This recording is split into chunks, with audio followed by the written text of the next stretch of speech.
il a été embauché pour faire la guerre. Hein, soyons clairs. Voilà, il est embauché par qui? Mais par nous, par l'OTAN, par les États-Unis, par la Grande-Bretagne et par l'Europe qui suit comme un chien derrière.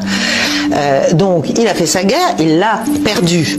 Nous l'avons inondé d'argent, d'armes, de soutien, de formation, d'entraînement, de tout.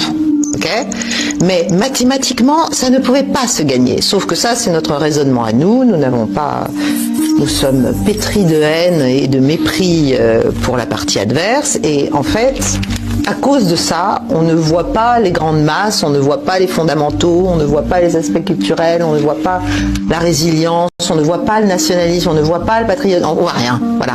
Bon, donc, ce conflit était inégal et ne pouvait être gagné, à mon avis, dès le début. Mais lui, il s'est prêté au jeu. Donc c'est bien mignon d'aller expliquer, mais enfin, on nous a promis 177 milliards, on nous en donne la moitié. Du style, c'est pas de ma faute, quoi. C'est pas de ma faute. Voilà. Donc, mais sauvez-moi. Alors la corruption, il faut quand même savoir que entre un tiers, enfin un bon tiers, un 40% facilement de tout ce qui a été donné a juste disparu.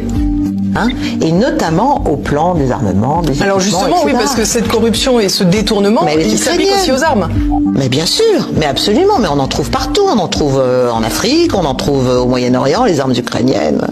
Vous savez, c'est... Enfin, du coup, c'est des armes occidentales. Oui, c'est des armes occidentales destinées à l'Ukraine, revendues, vendues.